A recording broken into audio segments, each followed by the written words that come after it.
ইশিকা।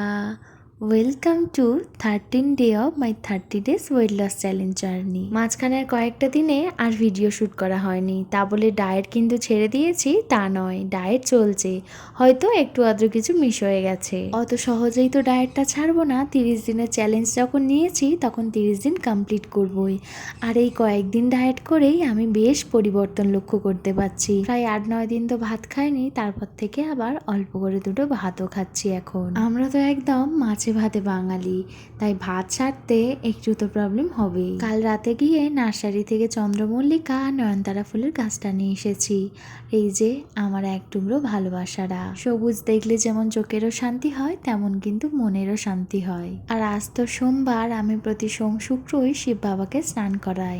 আর আজ হলো খুব ভালো একটা দিন, আজকে অক্ষয় তৃতীয়া। ভালো করে পুজো সেরে চলে এসেছি রান্নাঘরে। আমার জন্য একটা রুটি বানাবো। সকালে তো রান্না হয়ে গেছে, আর দুপুরে আমি আজকে রুটি খাবো। সারা সপ্তাহটা একেবারে ভাত খাবো না, মাঝে মাঝে রুটি খাবো আর মাঝে মাঝে ভাতও খাবো।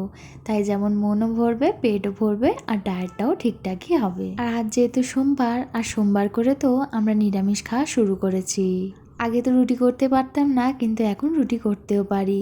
কিন্তু অনেকটা একসাথে হলে বেশ ভালো হয়, ওই একটা একটা করার হলে যেন কেমন একটা হয়ে যায়। আগে বাড়িতে তো আমি আটা বা ময়দাটা মেখে দিতাম, বাকিটা মা আর বৌদি করে নিত, কারণ আমি বাকিটা করতে পারতাম না। কিন্তু যত দিন যাচ্ছে সেগুলো আস্তে আস্তে সব শিখে গেছি। আমার লাঞ্চে রয়েছে রুটি, সাথে পনির, ফুলকপি, পোস্ত দিয়ে তরকারি, আর কয়েক টুকরো শশা। এই যে টক দইটা ও কালকের বাড়িতেই পেতেছে, এর টেস্টটা তো অসাধারণ হয়েছে। এখন বাজে সন্ধ্যা 6টা মতো, আর এখন আমি খাচ্ছি বয়েল করা কাবলি ছোলা, উপর থেকে একটু গোলমরিচ আর একটু লেবুর রস দিয়ে মাখানো। ব্যাঙ্গালোরে তো সন্ধ্যা হতে হতে প্রায় 7টা বেজে যায়, তাই এখন যে সন্ধ্যা 6টা সেটা বোঝা যাচ্ছে না। মাকে ফোন করেছিলাম, মা বললো অনেকক্ষণ সন্ধ্যা দেওয়া হয়ে গেছে। তো এই যে 6:45টার দিকে আমি সন্ধ্যাটা দিয়ে নিয়েছি।